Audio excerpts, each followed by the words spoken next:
Era proyectar ya la pantalla. Listo, profe, ya voy. ¿Me confirma también por el micrófono si la comienza a ver? Bueno,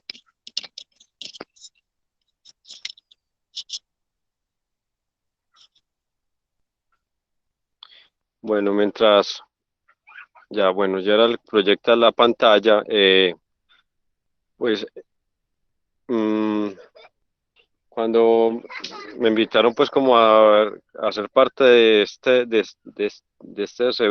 evento, eh, pues consideré como importante hablar un poco sobre este tema que les voy a hablar y ustedes yo creo que han escuchado y pues puede ser algo no nuevo, pero por lo menos las reflexiones sobre algo que nos obligó a pensar en eso a partir de lo que está pasando con esta pandemia que tenemos del COVID-19, pero que no es nuevo. Mm, Así como lo proyecta, como lo decía, como el párrafo introductorio que estuvo circulando, pues antesala a esta conferencia, eh, pues a nosotros los humanos somos la única especie capaz en el planeta capaz de modificar, transformar los ecosistemas terrestres. Y eso ha tenido dificultades, o no ha generado dificultades, pues básicamente una crisis ambiental sistémica que venimos experimentando en las últimas décadas. Eh, y no somos ajenos a eso, pues cada vez ustedes, pues tenemos un mundo más globalizado, entonces cada vez esas enfermedades que son producidas básicamente por animales, que se llama zoonosis, que vamos a hablar más adelante, se, se, se, se multiplican o se dispersan de una manera más acelerada porque pues estamos más interconectados como población, como sociedad. Lo que no pasaba hace 100 años y hace por lo menos en el siglo XIV, cuando peste negra o la peste hubo, que azotó a Europa y que mató prácticamente como más del 60 o 70% de la población mundial en ese momento. Eh, Pásalo por favor a la siguiente diapositiva. Aquí hay a mano izquierda ustedes ven como una infografía que encontré pues en internet de conexión con, con Versat, sobre las diferentes enfermedades producidas o que tienen origen animal y que están afectando en este momento aún a la población pues humana, que son la gripe aviar, el ébola, la rabia, la gripe porcina H1N1 y el Zika. Son virus zoonóticos, es decir, se transmiten o sea, es la carga viral es la que se transmite del animal al humano. Eh, y a la derecha ustedes ven también una infografía de ONU, del Programa de Naciones Unidas para el Medio Ambiente, donde dicen que el 60% de todas las enfermedades infecciosas en humanos provienen de animales y que el 75% de las infecciones, de las enfermedades infecciosas emergentes provienen de animales. Es decir, cada vez nosotros nos enfrentamos más como sociedad, o como humanos a, a enfermedades de origen, eh, animal vía virus o origen pues transmitido por virus. Eso es una alerta que hace, por ejemplo, la OMS, y que pues va no sé si suena, si sea, mm, pues si sea, como duro decirlo, pero pues hasta bueno que nos sucedió esta pandemia, porque nos obliga a pensar ya como sociedad y como humanos, bueno, cuál es nuestro papel y cómo nos estamos nosotros relacionando con la naturaleza de una manera, adecuada y sana, tanto para el bien, no tanto por el bienestar de la naturaleza, pero para nosotros. Eh, o sea, aquí nos estamos dando cuenta que nosotros hacemos parte de la naturaleza y no somos ajenos a ella, y que todo lo que está sucediendo y sucede en la naturaleza, nos afecta a nosotros porque también somos parte del sistema. La siguiente, eh, por ejemplo, como esta gráfica que ustedes ven ahí sobre que de la WWF de España, plantea como tres esferas: la salud ambiental, la salud humana y la salud animal. Y en el centro hay una sola salud. O sea, si, el, sis- si la salud animal de esos animales se ve vulnerado, sobre todo los que tienen contacto con nosotros los humanos, animales silvestres, se ve vulnerado, afecta a la salud humana. Y si eso afecta a la salud humana y al animal, también afecta a la salud mental, o sea, a la naturaleza en general. Entonces, es un equilibrio ecológico que cada vez más es más frágil, porque nosotros mismos como humanos nos hemos encargado de alterarlo y de hacerlo vulnerable. Eh, Como dice pues ahí a la izquierda en ese texto de la WWF, en negrilla, resalto que a menor diversidad, mayor es la capacidad de propagación de patógenos, ya sean virus o bacterias. Y eso ocurre en el momento en que nosotros alteramos la biodiversidad o destruimos los bosques, lo que llamamos nosotros comúnmente la apertura de la frontera agrícola. Entonces, cuando se, se, ha- se retrae como esos animales silvestres que estaban en ese bosque y ya no está el bosque porque se tumbó, entonces esos animales se sienten acorralados y se tienen que internar un poco más. Eso genera estrés y hay una interacción mucho más fuerte, de esos animales con las personas que están al frente de esa frontera agrícola. Entonces eso lo que hace es, se empieza a ver una relación más cercana que no existía antes entre un humano y un animal que por lo general carga virus, y siempre los carga porque pues hace parte de su sistema inmunológico de defensa. Pero cuando ese animal es alterado, ese virus puede pasar a los humanos de una manera más fácil, porque el, el, él se estresa más y puede ocurrir que pasen esos virus de una manera fácil, como lo que parece que ocurrió con el murciélago, que más adelante vamos a hablar sobre eso. Entonces, abajo yo pues escribo como una reflexión diciendo que el Homo sapiens está inmerso en la naturaleza, somos parte de ella, nunca hemos estado divorciados de ella. Esos eventos donde se afecta a la salud humana nos obliga a recordar que no estamos solos y que hacemos parte de un mismo sistema ambiental que llamamos planeta Tierra. La siguiente diapositiva, por favor. Eh, y somos tan ignorantes como humanos, pues, que creemos que la sociedad, la naturaleza está a un lado, es ajena a nosotros, no estamos en ella. Nosotros somos un mundo aparte de la naturaleza, que, tuvieron que surgir campañas, en esta pandemia, para, de sensibilización para proteger los murciélagos porque los estaban matando. Es una campaña que hicieron en México, en donde hacen como un paso a paso de decir, bueno, no ataques a los murciélagos, pensando, porque muchas comunidades, sobre todo campesinas, en Perú pasó que una comunidad fue y atacó una colonia de murciélagos, mató más de 200 murciélagos, pensando que con matarlos iban a evitar el COVID llegara a ellos.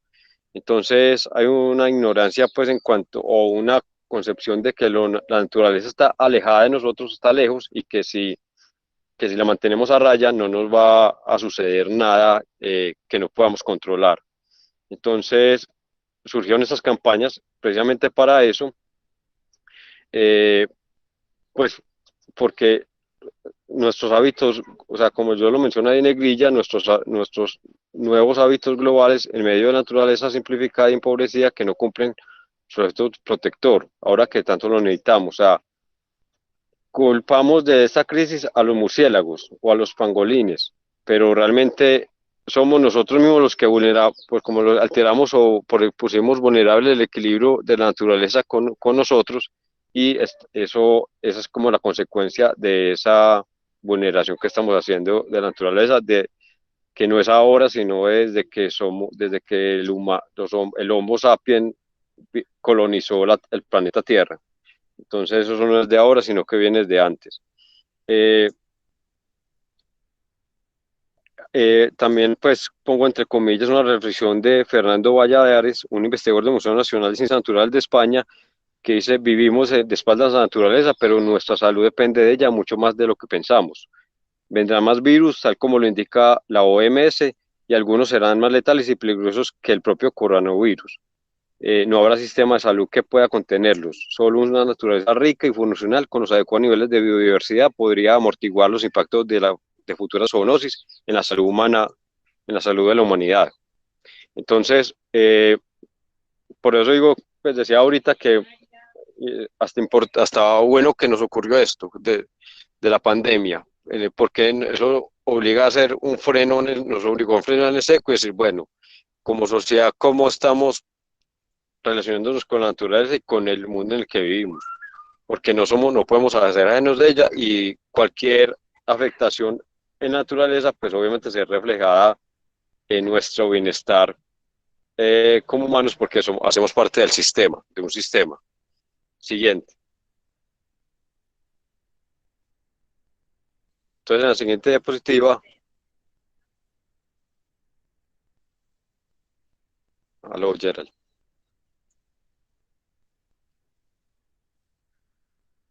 Entonces, y eso no es ajeno también a Colombia, porque entonces ustedes han escuchado, pues escuchamos que no, que es que fueron, el virus surgió en China y que pues son comunidades que, o sociedades que tradicionalmente han consumido mucho animal silvestre y que por eso ocurren tantas situaciones allá con virus y con enfermedades que uno puede decir raras y que surgen que están surgiendo cada 10 años, más o menos, basadas en zoonosis producida por animales silvestres. Pero aquí en Colombia nosotros tenemos también mucho contacto, sobre todo las comunidades campesinas tradicionales, con el uso de animales para diferentes actividades pues, propias del ser humano. O sea, en parte, por ejemplo, en la cuenca, traigo un ejemplo, pues hay muchos, pero pues el ejemplo de la cuenca del Samana Sur, entre el oriente de Antioquia, o sea, Nariño, Argelia, parte de Sonsón y el norte de Caldas, o sea, Pensilvania, Samaná. Antonio Serna, un biólogo que trabaja en el Ponca del Samana Sur, documentó lo siguiente, o sea, él decía que encontró que dentro de las comunidades campesinas tradicionales hay un uso del báculo o del pene del cusumbo solo, el cusumbo, que es el animal que está arriba, en la foto de arriba superior, eh, que lo usan para la virilidad de los hombres y el raspado de la concha para las mujeres embarazadas. Y también la sangre para anémicos, básicamente esa sí se extraía del gurre, que ustedes ven en la foto inferior, que es el gurre o el armadillo. Entonces, ese lo usan para anémicos y también para el asma, supuestamente, pues son las creencias que hay.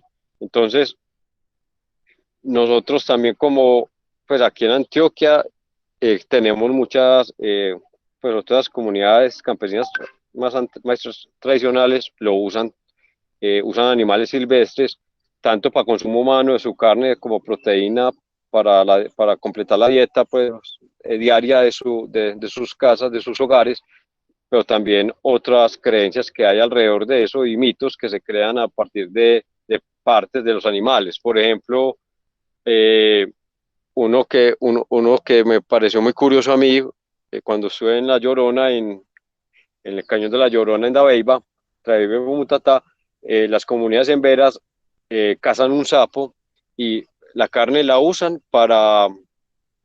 pues como proteína, obviamente como alimento, ¿cierto? Pero la piel la conservan y la cuelgan de los palos de las viviendas para ahuyentar las cucarachas. Y parte también de la piel la usan también bueno, muelen el hueso del animal y con eso lo usan para extraer los chuzos de la piel de las personas. Cuando una persona se chuza por ahí en el monte o en la selva con algún elemento, pues, eh, pues una tuna o algo así.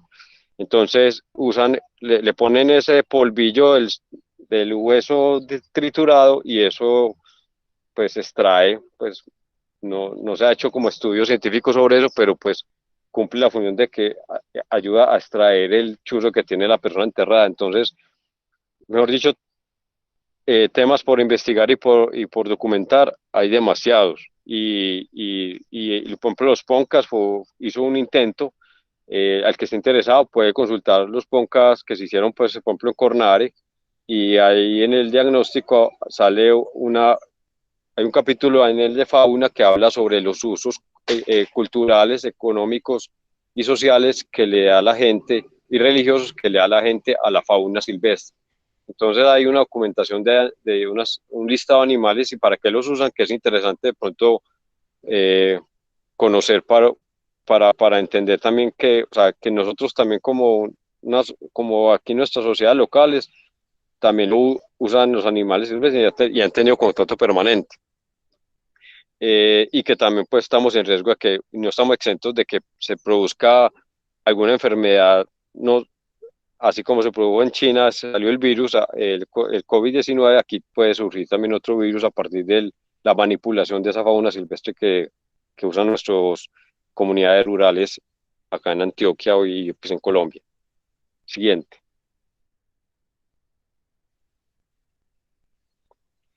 Eh, entonces, recapitulo un poco.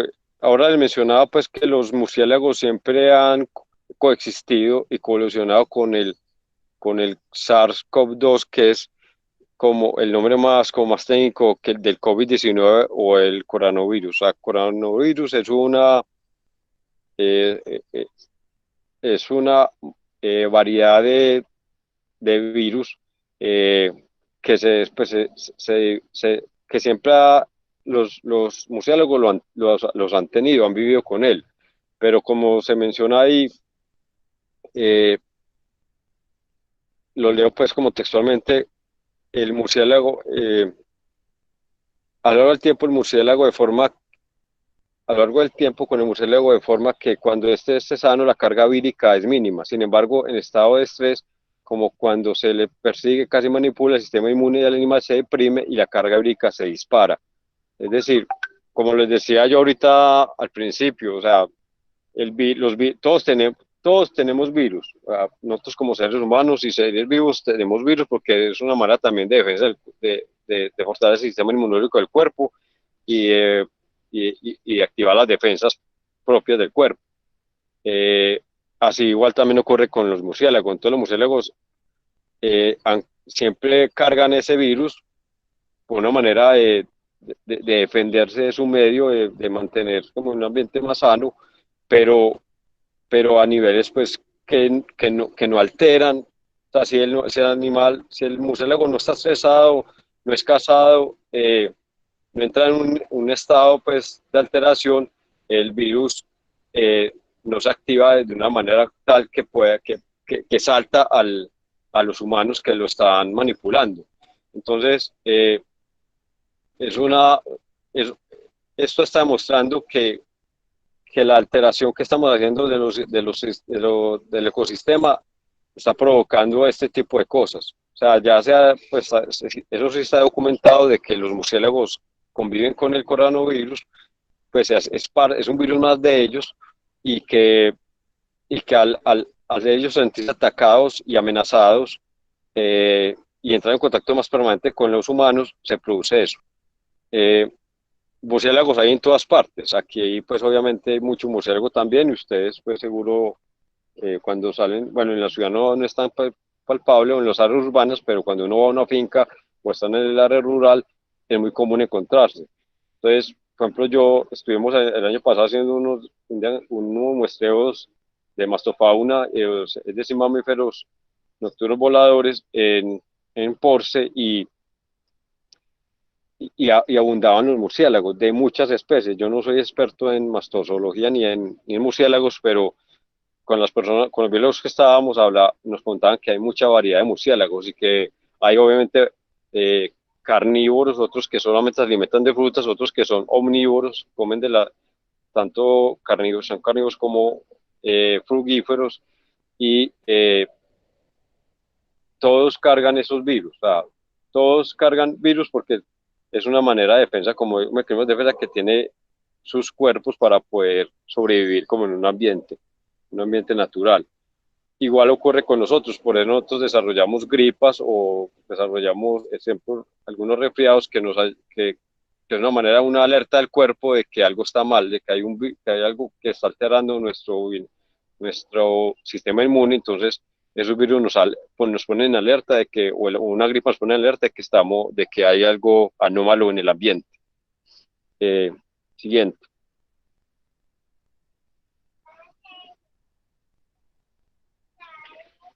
Eh, Esta frase pues me pareció muy, o sea, esta analogía eh, que hacen sobre los virus en la naturaleza me pareció muy interesante y la copié textualmente porque me parece que así está sucediendo. Dice, perturbamos los ecosistemas y mientras lo hacemos zarandeamos los virus para que caigan del árbol. Entonces puse la analogía de este árbol, un samán en una finca, en una hacienda, la hacienda del Tambor en Honda, donde ustedes pueden ver que el árbol está rodeado, alrededor del árbol, o sea, en los extremos hay pasto y debajo del árbol hay plantas. Esas plantas son regeneración natural de todos los animales que llegan, murciélagos inclusive, que llegan y se posan en las ramas de los árboles y defecan o dejan caer las semillas que consumen de los frutos, y esas semillas después nacen o germinan en la base del árbol.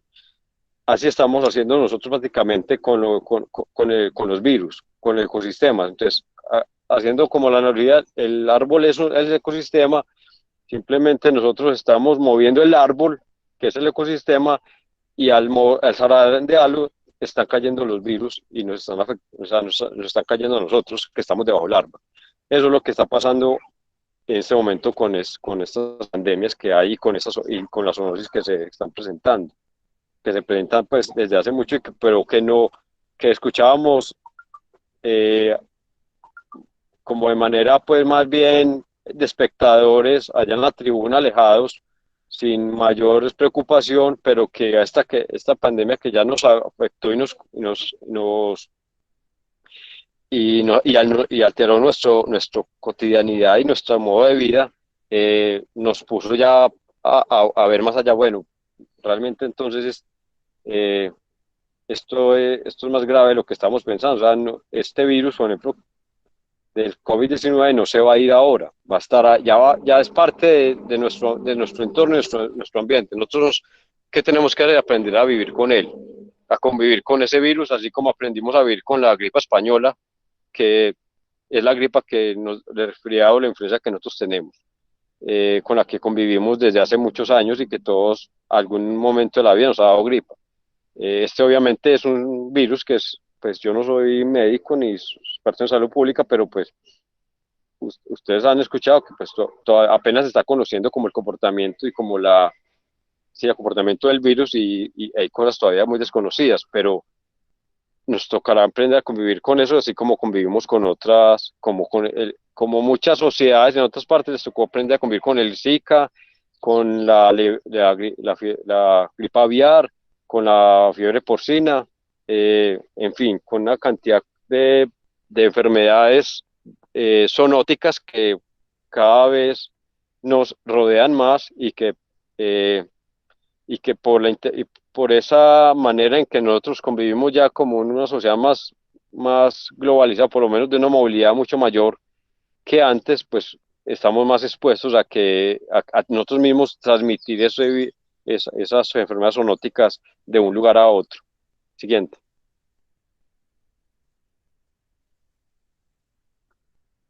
Bueno, y una de las eh, situaciones o de las causas de por qué nosotros, porque esta pandemia nos está afectando, es también en parte que nuestro comportamiento y nuestra relación con la sociedad, con la naturaleza en general. Entonces, por ejemplo, la forma de producción agrícola y ganadera que utiliza nuestra sociedad se basa en sistemas muy simplificados, en el cual predomina una sola especie. Y, y en algunas ocasiones nosotros mismos alteramos esa naturaleza, esos paisajes, generando degradación, deforestación, desertificación. Entonces, nosotros mismos nos encargamos de romper como ese equilibrio y que es el que nos permite, un ecosistema equilibrado, el mismo se regula, pero si no está equilibrado, no hay como un amortiguamiento que regule esas enfermedades o esos virus que están ahí inmersos en sus especies, tanto de fauna como de flora. Y pasa lo que pasa, pues, cuando pues, nosotros volvemos vulnerables ciertos espacios, por ejemplo, este es una cárcava de un suelo degradado, totalmente degradado en el Cerro Quitasol en Bello, producto de haber quitado la cobertura forestal o la hoja vegetal que estaba originalmente ahí. Entonces, nosotros mismos con nuestras actividades culturales hemos incidido mucho en que eso ocurra. Entonces, nosotros mismos tenemos que hacer la solución. Eh, y la solución es volver a restaurar y a buscar ese equilibrio con la naturaleza, es decir, volver a que estos ecosistemas que nos rodean a nosotros se vuelvan a tener la biodiversidad que tenían antes, por lo menos en un nivel que sea, por lo menos, que el mismo ecosistema empiece ya a regularse. O sea, aquí, esta foto que ustedes ven, ahí ahorita vamos a hablar un poco de la resiliencia, pero por ejemplo aquí ya fue tanto la afectación que de este sitio en particular que él ya no se ha recuperado naturalmente. Tenemos que nosotros intervenir en esa recuperación y eso es lo que se ha venido hablando últimamente, que creo que ustedes muchos nos escucharon hace como 15 días que hablaban de que ya agotamos, que el planeta agotó los recursos disponibles para nosotros los humanos en el 2020. Eh, es decir, que ya no se recupera, no se regenera de manera natural porque ya rompimos ese equilibrio natural y ya no hay manera de que vuelva a recuperarse de manera natural. Entonces, este es un ejemplo pues, de muchas de las situaciones que suceden a menudo en nuestro entorno. Siguiente. Me dice cómo vamos de tiempo. Listo. Bueno, aquí una gráfica evolutiva. eh, Profe, en tiempo faltarían 20 minutos. bueno, listo, vamos bien. Entonces, esta gráfica que les estoy mostrando es del Pacto por la Diversidad Biológica, que es firmado por el Programa de Naciones Unidas para el Medio Ambiente y que hizo una proyección o sí, una estrategia de acción entre 2012 y 2020, es decir, este año. Entonces, como ustedes pueden ver, por ejemplo, eh, la línea verde dice apropiación humana de la producción primaria neta, es decir, de los recursos disponibles, naturales disponibles. Entonces, cada vez desde el 1960 venimos aumentando ese uso, esa disponibilidad por parte de los humanos. Y obviamente esa huella ecológica con huella climática, es decir, la, la degradación que produce el uso de esos recursos de manera insostenible está generando una huella que es la roja que también tiende a aumentar. Y eso está correlacionado con el Producto Interno Bruto eh, a nivel, pues esto es a nivel mundial. Entonces, obviamente, pues, o sea, nuestro sistema económico está basado en el aprovechamiento de los recursos naturales. Y a más uso de recursos, más Producto Interno Bruto. Pero eso hasta dónde va a ser sustentable, sostenible. O si vamos a llegar a una conciliación entre, bueno, puede haberse un crecimiento no desmesurado de la economía, pero ¿cómo hacemos para que haya un equilibrio entre el uso sostenible de los recursos y un crecimiento aceptable económicamente? Eh, y, por ejemplo, la población, por ejemplo, que es la azul abajo, mire que pues se ha mantenido un aumento pues más constante, pero el uso de los recursos ha sido mucho mayor. Y eso nos habla de que nosotros tenemos que cambiar más bien nuestro modelo de consumo o nuestro modelo de aprovechamiento, de uso de los recursos. Eh, Creo que han escuchado muchos también alguna reflexión ahora que se habla de, bueno, esta pandemia nos obligó a repensar nuestros niveles de consumo, porque pues todos estuvimos obligados a estar en la casa cerrados, entonces dejamos de consumir muchas cosas que consumíamos antes, ropa, alimentos, recreación, sitios de recreo, de ocio, mm, que ya no consumimos, pero pues obviamente algunos nos hacen falta, pero yo creo que algunos hemos pensado, bueno, hay cosas que podemos prescindir de ellas, no las necesitamos para vivir, no son necesariamente, no son estrictamente necesarias para vivir, otras sí. Entonces eso es lo que empezar a repensar, pues como la reflexión va hacia allá. Siguiente. Entonces, como les decía ahorita, llegamos al límite de la resiliencia de los ecosistemas naturales del planeta Tierra. Este, Esta gráfica habla del estado de los bosques en el mundo, definido por el Pacto por la Diversidad Biológica que le mencionaba ahorita anteriormente, y habla precisamente de los bosques intactos, que son esos verdes oscuros que prácticamente, como ustedes pueden ver, son la minoría, y que pues muchos se encuentran hoy todavía concentrados en lo que nosotros conocemos como la cuenca amazónica. eh, los bosques gestionados, es decir, los que son intervenidos por el hombre, pero que para que permanezcan como tal, o sea, que sigan permaneciendo, han sido alterados, pero que por lo menos no pierdan su vocación forestal de protección. Y ese anaranjado habla de degradados o parcialmente deforestados. Eh, entonces, o sea, esta imagen habla de que nosotros ya prácticamente estamos agotando la capacidad de que de los ecosistemas naturales se puedan recuperar de manera natural.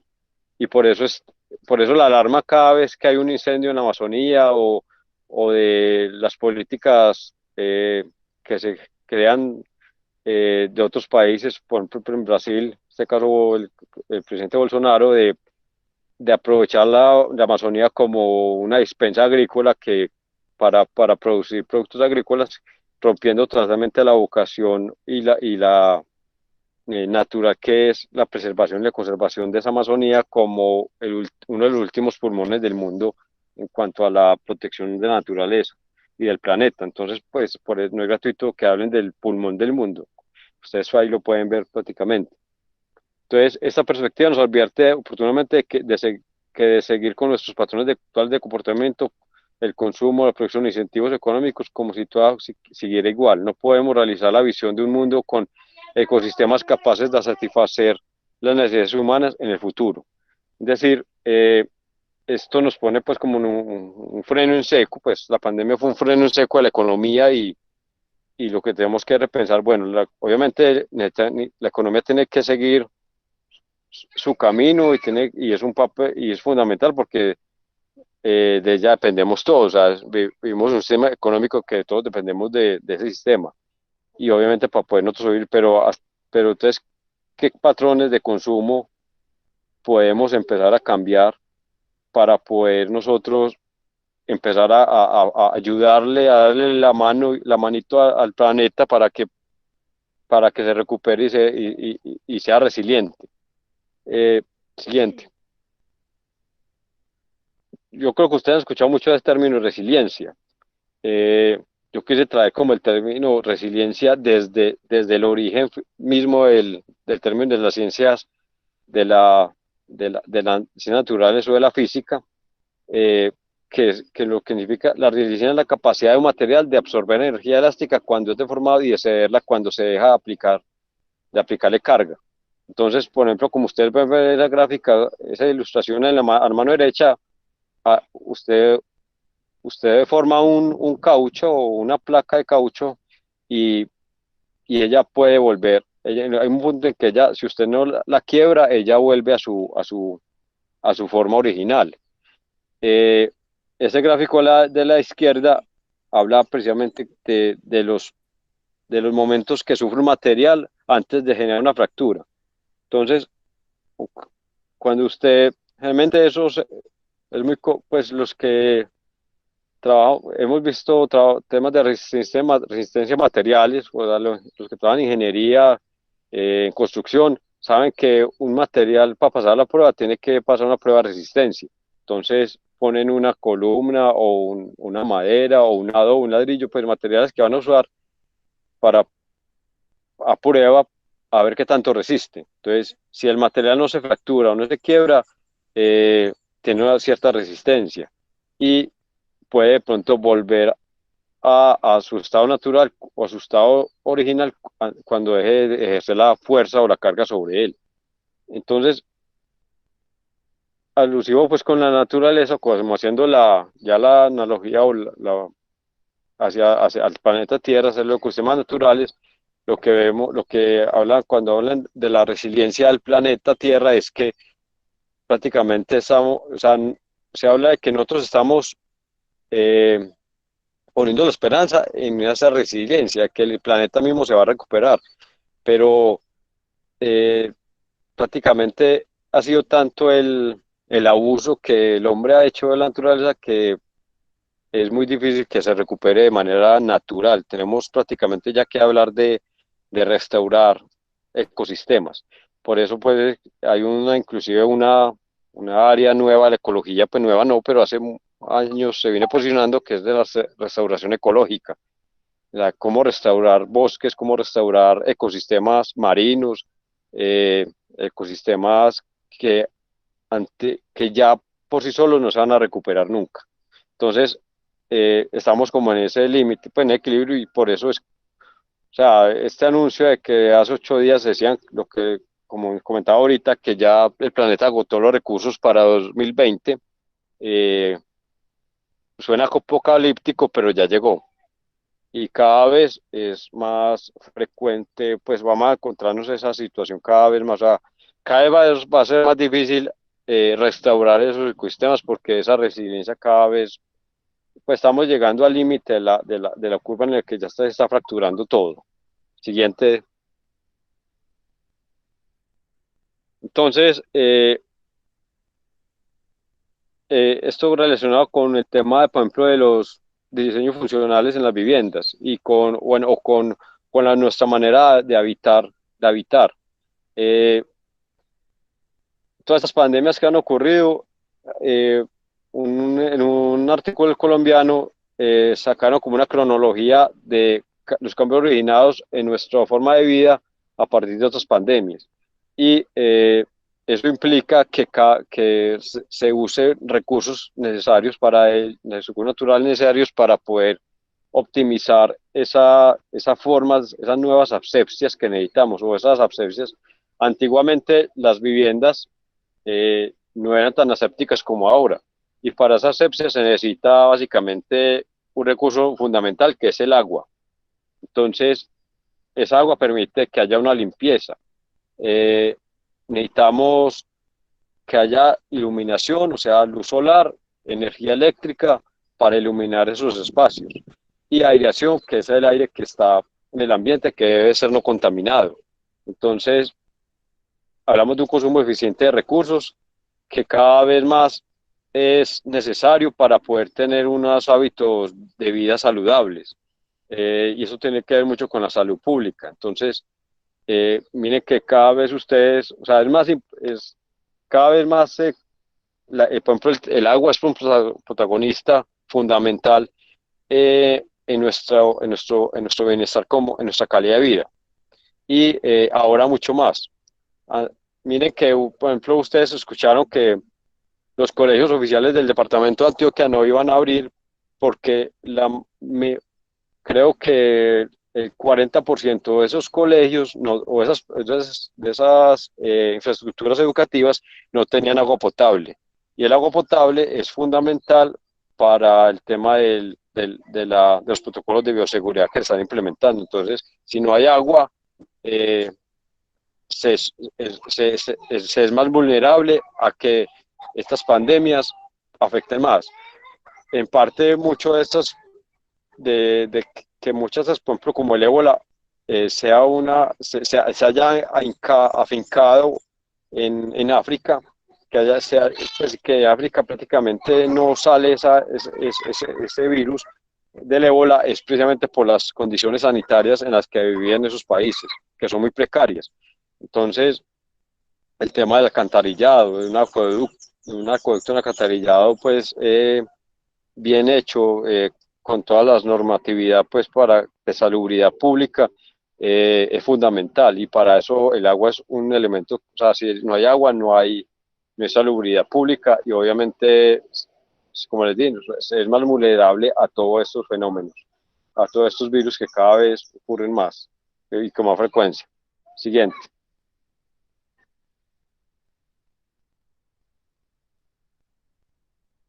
Bueno, ¿qué hacer? La- eh,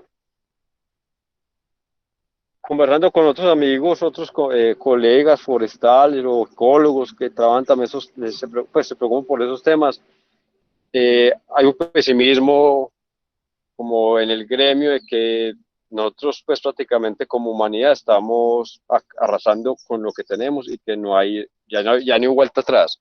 O sea, ya el planeta no tiene la capacidad de resiliencia de regenerar y recuperarse. Eso es lo que dicen algunos.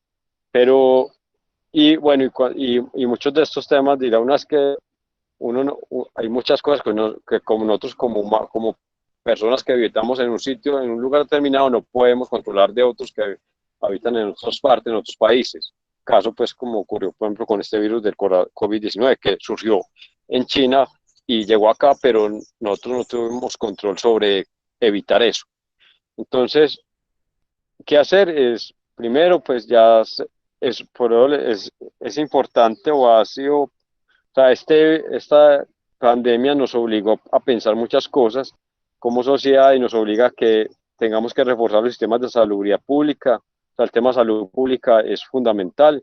Eso incluye unos buenos y adecuados sistemas de servicios públicos domiciliarios, eh, que que está garantizado generalmente en las ciudades grandes, en las cabezas municipales de los municipios, pues, como, que no hagan parte de los conglomerados urbanos grandes, pero en las áreas rurales y en las veredas, es un tema todavía que falta mucho por, por hacer. Y, hay sitios, obviamente, deprimidos de ciudades, o de otras, o de áreas urbanas, donde los sistemas de saneamiento son prácticamente nulos, y donde hay más vulnerabilidad que estos virus lleguen de manera más frecuente. Eh, Debemos adquirir hábitos cotidianos de buenas prácticas amigables con nuestro entorno, lo que les mencionaba ahorita. Entonces, realmente, o sea, si necesitamos tantos recursos para vivir, pues, son necesarios para nuestra subsistencia como humanos, o no. Esa es una pregunta que tenemos que empezar a hacernos. Eh, Debemos incentivar sistemas de producción sostenible. Eh, el profesor Oscar Rueda, en la charla que habló, él mencionó algo de eso, y se viene, hay un boom, pues, desde hace varios años, y ahora va a coger más fuerza, que es el tema de los sistemas productivos sostenibles, eh, y qué tanto, eso puede de pronto ayudar un poco a mitigar ese impacto que se está generando por el, por los sistemas tradicionales de producción, que son, eh, poco amigables, y que se fortalecieron mucho con la Revolución Verde en los años 60 y 70, y que todavía nosotros cargamos, o muchos de los productores, en el campo, cargan todavía como con ese chip. O sea, no sé, es un proceso cultural que hay que empezar a cambiar, en donde es posible, por ejemplo, trabajar la agroecología, sistemas productivos sostenibles como el silvopastoreo, en fin, otras técnicas como la ganadería regenerativa, sistemas productivos que aportarían básicamente a hacer un granito de arena. No es, obviamente, vamos a salvar el planeta ya, pero por lo menos es a mitigar un poco, los efectos del cambio climático, y a buscar adaptabilidad, que es lo que necesitamos ahora. Y obviamente eso está ligado a asumir un consumo responsable. Entonces, eh, ustedes, o cada uno de ustedes ha preguntado, bueno, lo que yo consumo en mi hogar, ¿de dónde proviene? Se afectó un ecosistema, eh, tuvieron que alterar un bosque o tuvieron un bosque para yo consumir lo que yo consumo. Eso es difícil decir pues ahora como tener esa trazabilidad, porque eso casi no está, pero cada vez hay más un público exigiendo eso. Entonces, mucha gente solamente consume productos que son, o sea, se los compra directamente al productor campesino o a una cooperativa que sabe que tienen producción limpia eh, y que no le echan agroquímicos o no contaminan las aguas, bueno, en fin, sistemas, prácticas culturales que cada vez cogen más fuerte y que pues hay consumidores que también exigen que eso sea así a la hora de consumir. Eh, Obvio, también es afianzar el sistema de áreas protegidas a nivel local, regional y nacional.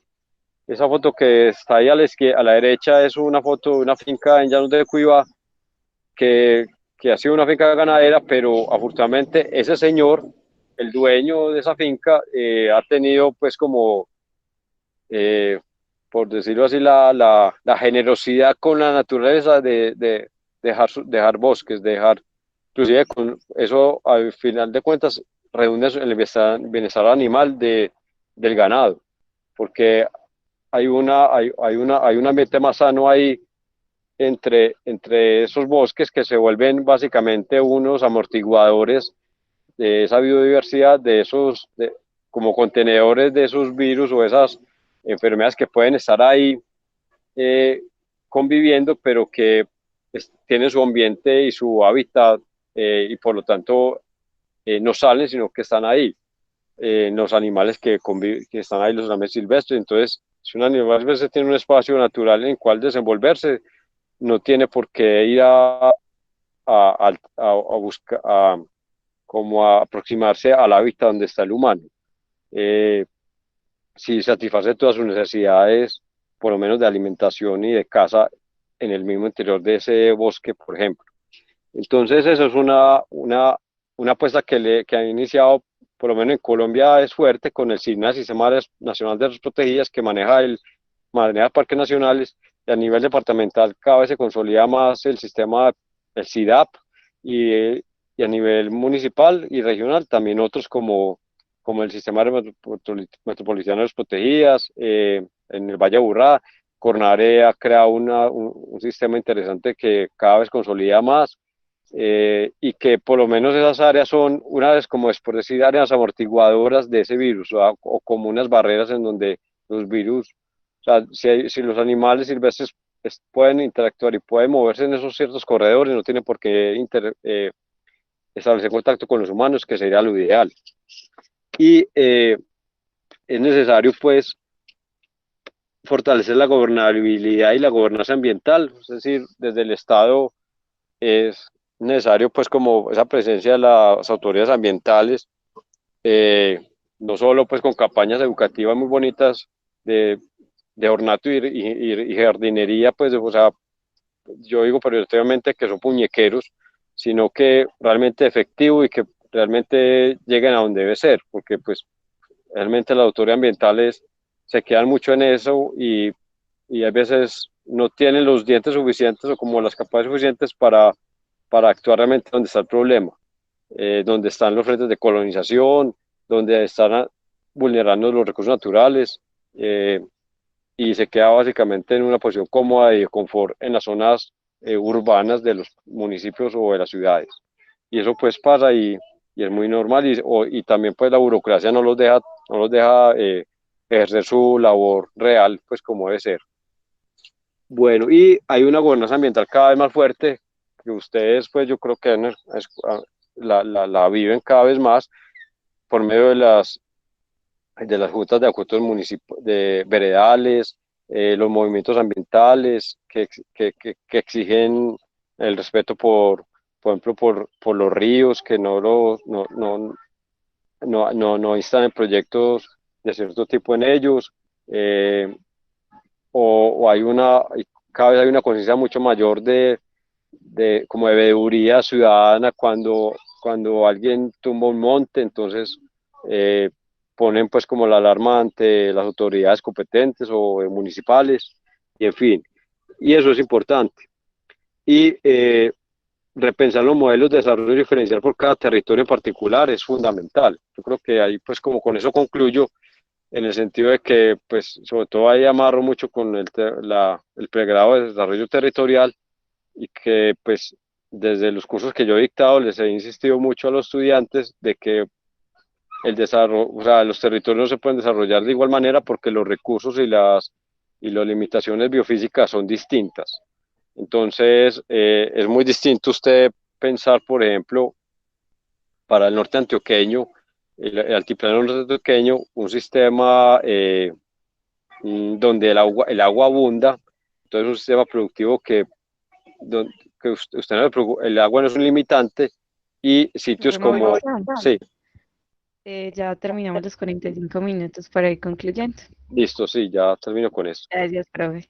Entonces, para redondear, entonces les decía, eh, es importante, y ustedes como estudiantes o como profesionales en desarrollo territorial tienen que pensar en que los modelos de desarrollo son diferentes para cada territorio en particular, por las condiciones ambientales de cada territorio. Entonces, como cada territorio tiene sus particularidades, sus condiciones biofísicas distintas, el desarrollo tiene que leer eso, y tiene que ser un desarrollo inteligente. O sea, ahí ya se habla de inteligencia territorial. Entonces, la inteligencia territorial parte es desde nosotros como personas, cómo adecuamos nuestro desarrollo al territorio y no el territorio a nuestro desarrollo, que eso es lo que ha pasado, y por eso es que vulneramos tanto las condiciones naturales de los territorios. Listo, Angie. Gracias. Muchas gracias, profe. Bueno, tenemos unas preguntas. Vamos a hacer una serie primero de 3 preguntas. Nos pregunta José Miguel Rivera Gutiérrez. eh, Esto del coronavirus podríamos llegar a pensarlo como una prueba de la evolución donde solo los más fuertes de la especie sobrevivan, por lo que ya es un virus endémico. También nos pregunta Daniela Gudelo Vargas, ¿cómo podríamos nosotros desde nuestra cotidianidad contribuir a la recuperación y protección de los recursos naturales? ¿Cuáles podrían ser los cambios de hábitos de consumo más significativos? Y en una tercera pregunta la haría Ovidio Alejandro Cardona, quien nos dice cómo podríamos generar una cultura ciudadana donde no prime el consumo, sino el cuidado y aceptación del ser humano como un elemento más de la naturaleza. Bueno, listo. Respondo primero la de José Alejandro, la de José Miguel. Eh, pues yo sí creo que eso tiene que ver, pues no sé, pues, digo de manera personal, pero por lo que uno ve, yo creo que es también como un tema de evolución, de como especie que somos. Entonces eso es una prueba de la evolución, en el sentido que, por ejemplo, ustedes pues mismos lo saben, y las autoridades de salud lo ratifican, es que las personas más vulnerables pues la letalidad del virus afecta más a las personas que tienen pues enfermedades preexistentes, como diabetes, obesidad, mm, problemas de corazón. O sea, hay una correlación entre esa letalidad en esas personas y el virus. Entonces, eso está relacionado muchas veces con los hábitos de consumo que usted tiene como persona en su vida diaria. Entonces, si uno no es obeso porque, o sea, la obesidad no es una enfermedad congénita, es decir, usted no nace obeso, se crea obeso porque sus hábitos de consumo son lo que lo llegan a ese nivel. Entonces, eh, y hay enfermedades que alteran, pues, que alteran como su sistema inmunológico, y que lo debilitan frente a estos virus, por ejemplo. Yo no sé si con otros virus que como el ébola o el Zika ocurra esa correlación, pero parece ser que, por lo menos con este COVID, sí ocurre así. O sea, eso es como una prueba evolutiva a la que nos estamos enfrentando y como, como especie humana, porque estamos, o sea, vulneramos como el sistema de equilibrio que existía y es saber quién puede salvarse de esto, o sea, quién puede salvarse. La pregunta de Daniela, por ejemplo, ¿cómo podemos contribuir como a esa recuperación o al manejo de los recursos naturales, pues como al manejo adecuado o al uso adecuado? eh, Son actividades cotidianas. Pues ustedes yo creo que lo practican mucho algunos porque son de una generación que desde pequeño les han martillado, les han insistido como en la protección del medio ambiente, que está mal, pues para mí está mal enfocada, pues como es, por eso como yo les decía, proteger el medio ambiente como algo que está lejano, pero realmente no está lejano, o sea, nosotros somos parte del medio ambiente. Entonces, como parte de ese medio ambiente, tenemos que hacer un uso adecuado. Entonces, que el consumo del agua para el bañarse, pues no sea desproporcionado, pues las campañas como tips que ustedes han escuchado, que cuando esté lavando los platos no deje la llave abierta para que no desperdicie agua, si hay consumir la energía necesaria en el hogar, pues iluminar las habitaciones que consideren necesarias, pero si no, no las use. O sea, no prenda los bombillos de la vivienda, porque eso es al fin consumo energético que entonces hace que jala energía del sistema y hace que haya producir más energía, muchas cosas así. Mm, Cada vez más se tratan de usar sistemas de generación de energía alternativos, o sea, sistemas no convencionales como energía solar, energía eólica. Entonces ya muchas personas que tienen la capacidad o tienen la decisión se pasan a ese sistema de energía no convencional, que es mucho más limpio, por decirlo así, o sea, es menos costoso energéticamente en recursos que sistemas como la hidroenergía o la generación de energía térmica a partir del carbón y el petróleo. Eh, otros tips es, por ejemplo, el de la movilidad. Entonces, por eso se ha insistido mucho en temas de movilidad sostenible, como el uso de la bicicleta o el caminar, o sea, ser peatones de la ciudad. Entonces, si usted tiene la posibilidad de usar los sistemas de transporte de movilidad sostenible, pues mucho mejor. Hay obviamente partes donde no es posible, pero pues de eso, pues el que lo pueda hacer, que lo haga. Por eso, pues si uno puede vivir cerca del trabajo, sería lo ideal, pues para que usted ya se desplace caminando, se desplace en bicicleta a una distancia pues razonable, 5 o 6 kilómetros. Eh, Eso es y ahí viene también un movimiento que ustedes han escuchado, yo creo que llama la ciudad 15 minutos. París, a partir de esta pandemia, la alcaldesa de París empezó a promover mucho esa iniciativa de la ciudad 15 minutos, es decir, que todo a usted le queda 15 minutos de distancia en vehículo. Estaba hablando pues como de vehículo o manera, o también peatonal, es decir, que usted donde vive se muere 15 minutos desplazándose al trabajo o al estudio o a hacer o a hacer una diligencia bancaria o financiera, hacer una actividad, pues, o sea, como un servicio que tenga que recurrir en la ciudad, no tenga que desplazarse más de 15 minutos para hacerlo. Entonces, eso es una tendencia se está impulsando mucho, por lo menos en Europa. Eh, ¿Qué más? Pues, pues, o sea, el reciclar, el, pues eso puede sonar a cliché, pero esas son acciones que todavía siguen siendo necesarias y que mucha gente increíblemente todavía no lo haga. Pues no reciclan, no reutilizan cosas que tengan en la casa, no hagan separación de residuos.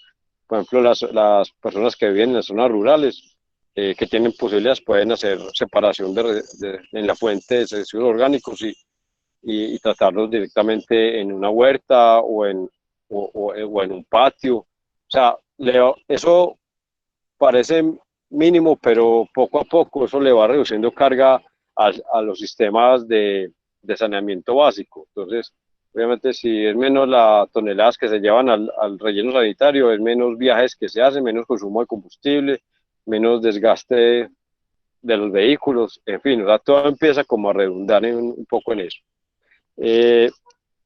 Angie, ¿me repites por favor la pregunta de Bio Alejandro? Claro que sí, profe.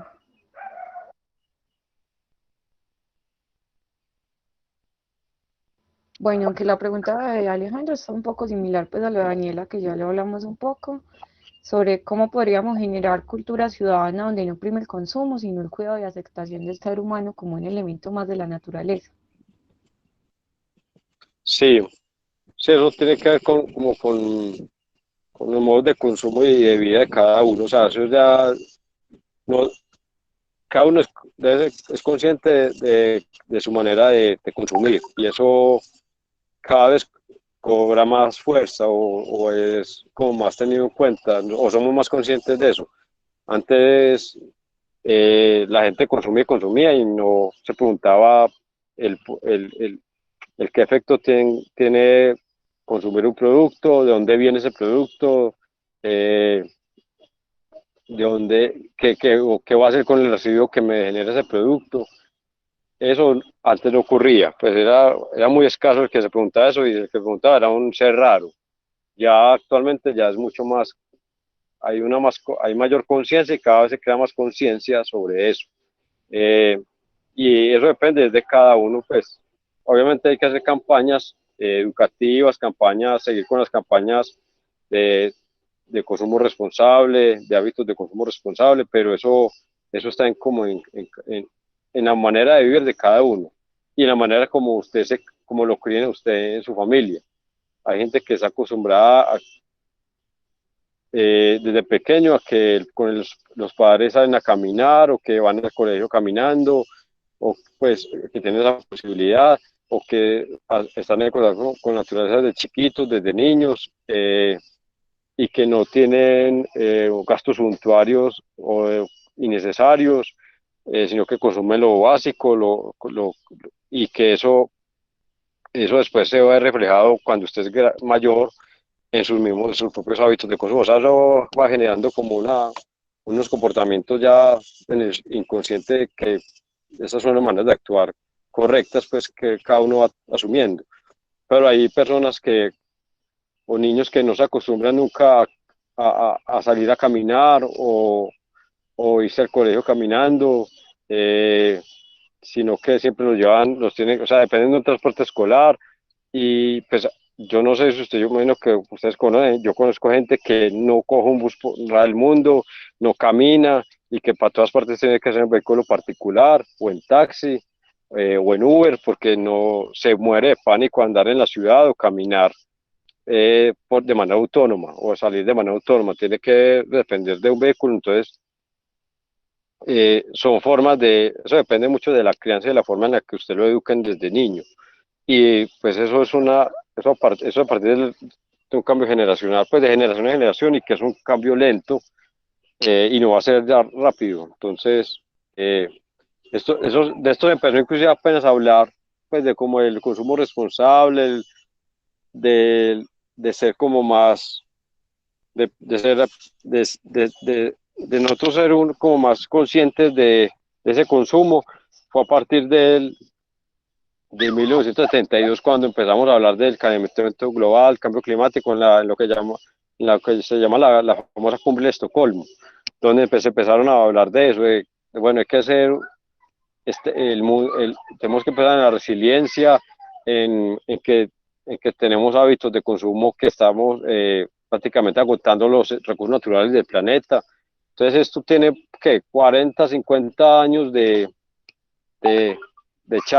pues como de insistencia y que pues fue una minoría que cada vez coge más fuerza, eh, pero pues eso va a tomar su tiempo y seguro yo creo que nuestra generación, pues yo una generación un poco anterior a ustedes, pero la generación de ustedes seguro va a pasar y todavía va a haber la próxima generación que todavía va a seguir discutiendo esos temas. Sí, sí, sí. Angie, otra pregunta.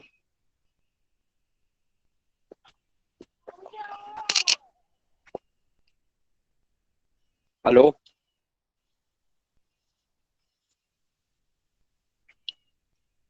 Hola. Hola, profe. Sí, sí. Qué pena, sino que se me ha cortado la comunicación. Ah, bueno. Tenemos tres últimas preguntas. Otra que nos hace José Miguel Rivera. Él nos pregunta si tiene algo que ver que en los últimos relictos de bosques intactos están sobre la línea de Ecuador o un poco por debajo de ella, o es simplemente coincidencia. Nos pregunta Alejandro Cardona, ¿puede traer el desconfinamiento mayor daño para los sistemas naturales? Y finalmente nos pregunta Juliana Díaz, ¿qué tan pertinente es cambiar a una economía basada en recursos? Bueno, la primera, pues, la pregunta que hace José me es muy interesante y, y no sé si tenga la respuesta correcta, pero pues, pues, por mi conocimiento yo diría que en parte esos bosques están ahí y son como los últimos relictos, es porque son zonas que precisamente eh, a- son zonas bajas, tropicales, en donde las condiciones para usted vivir, o sea, para establecer condiciones de vida humana son muy eh, difíciles, o sea, ¿cómo es la palabra? Son muy, mm, se me olvidó la palabra, pero bueno, son condiciones difíciles para vivir, o sea, donde abundan enfermedades como la malaria, el paludismo, otras que ni conocemos, donde hay animales vectores como el pito, muchos animales que producen enfermedades de transmisión pues que son peligrosas y que pues son fatales, eh, que se han probado, que ha pasado pues y que ocurren cada vez con comunidades que se internan en esos bosques, sobre todo por ejemplo en Chocó, en la Amazonía. Eh, Esa es como una hipótesis que tengo pues y que creo que ocurre. Otra es que son eh, por lo menos en Sudamérica, nosotros pues o sea, el sistema de desarrollo económico occidental nos llegó tarde, pues, o sea, llegó con el descubrimiento de América, por decirlo así. Entonces, eh, todavía estamos abriendo fronteras. Inclusive hay comunidades, que ustedes han escuchado que hay comunidades no contactadas todavía indígenas en la Amazonía. O sea, hay territorios que todavía no se conocen, no se han explorado y que pues ojalá no se exploren, porque pues no sé, la idea es no seguir ampliando esa frontera o como esa presencia occidental en la naturaleza, porque nos está, cada vez eso prueba más que estamos, eh, siendo más vulnerables pues y precisamente a la naturaleza. Yo creo que serían como básicamente las dos hipótesis que tendría para decir por qué todavía tenemos bosques en el trópico y que son los más importantes. Pero para mí yo creo que sería la primera, es la más fuerte. O sea, son zonas que son muy poco amigables para la convivencia humana, por decirlo así, por la cantidad de enfermedades que hay y que están probadas, pues cuando los españoles, las crónicas de Indias hablan de muchas enfermedades que sufrían muchos de las personas que venían, precisamente porque eran enfermedades desconocidas y porque era un territorio inexplorado. Eh, el mismo Simón Bolívar, Agustín Coaz y muchos eh, como protagonistas de la formación o de la historia nuestra murieron por esos tipos de enfermedades. enfermedades que adquirieron básicamente cuando exploraban y cuando se iban a recorrer esos territorios inexplorados supuestamente por el hombre. Entonces, en parte así es por eso, en parte es por esa, yo creo pues para mí sería esa hipótesis. Me voy a repetir la segunda que no me acuerdo, Angie. Claro que sí, profe. Nos pregunta Alejandro Cardona si puede traer el desconfinamiento mayor daño para los sistemas naturales. Bueno, sí. Eh, Inclusive no, yo no creo, yo creo que ya el daño está hecho y se está haciendo. O sea, mm, mientras nosotros estemos confinados, por lo menos en Colombia, acá en Colombia, la frontera agrícola más activa que existe, la apertura de frontera agrícola más activa que existe, siguió, inclusive se incrementó en el Caquetá y en parte del Guaviare. Entonces, mejor dicho, mientras estábamos encerrados, esos colonos, esos no son colonos, es una mafia más bien, esa mafia siguió devastando los bosques del Caquetá y del Guaviare. Eh, entonces, eso sigue y pues, eh, aunque yo he escuchado pues algunas personas que hablan sobre eso, que sí que es posible que se aumente el uso de los recursos, básicamente más por un tema económico. Es decir, como o sea, mucha población va a pasar a niveles de pobreza, entonces ya no va a tener manera de consumo, de pagar, de tener el dinero para pagar energía eléctrica, entonces van a volver a como se hacía antes, que era por medio de leña, o sea, consumo de leña para poder cocinar alimentos. Entonces, en esa parte puede haber un aumento del consumo y la explotación de los recursos naturales en ese sentido, de que por la pobreza, pues que la pobreza, el nivel de pobreza de una sociedad está correlacionado con un aumento de la, del uso de recursos naturales de manera indiscriminada. A medida que esa sociedad, esa sociedad va teniendo un nivel de vida más elevado, eh, el consumo de los recursos va disminuyendo, o la presión sobre los recursos va disminuyendo porque hay dinero para poder sufragar, por ejemplo, el servicio de energía o el agua le llega hasta la casa, y entonces es un sistema más regulado del uso del recurso, en fin, básicamente así. ¿Y la tercera cuál era? ¿Me recuerda la tercera pregunta, Angie? Sí, profe.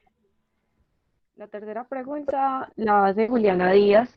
Nos pregunta qué tan pertinente es cambiar a una economía basada en recursos. Pues no sé si, a ver, no sé si, pues, no sé si entendiera, pues, si formularía bien la pregunta, porque, o sea, nuestra economía está basada en recursos, o sea, nosotros la economía nuestra está fundamentada en recursos naturales. El petróleo, pues por lo menos la economía occidental de los países desarrollados se fundamentó en consumo de petróleo y carbón para generación de energía eléctrica, para la producción industrial. Entonces, eh, es, yo no sé si ella quiere ampliar un poco la pregunta o la quiera sí, pues como ampliar porque, ¿verdad? Nuestra economía ha estado basada en recursos desde que tenemos, pues como desde la era industrial por lo menos, y sobre todo un uso intensivo. Lo que habría que pensar es si la economía se puede seguir andando en un uso más racional de esos recursos o un uso más sostenible, que es lo que pues ahora se habla tanto de por ejemplo, de la energía no convencionales, como la energía solar, la energía eólica, la geotermia, en quitarle la presión a los combustibles fósiles, que está probado que fueron los mayores causantes de emisión de CO2 al ambiente, a la atmósfera, y por tanto generaron o provocaron el calentamiento global y que pues está asociado al tema del cambio climático también. ¿Alguna otra? No, profe, ya estas serían las últimas preguntas. Entonces, disculpe un segundo. Damos las gracias a nuestro ponente Mauricio Muñoz por vincularse a esta iniciativa y a ustedes los asistentes por su participación. Finalmente queremos recordarles que nuestras charlas son cada 15 días a las 10 de la mañana.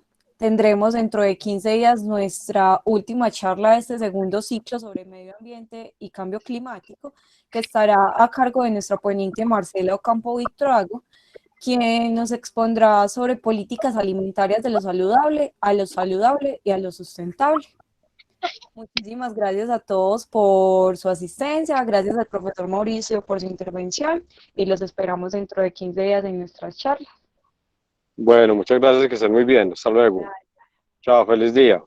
Feliz fin de semana. Igualmente. Bueno, chao, Angie. Chao, profe. Chao. Chao, Geraldine. Gracias. Chao. Chao, profe, muchas gracias. Bueno, muchas gracias, que estés bien.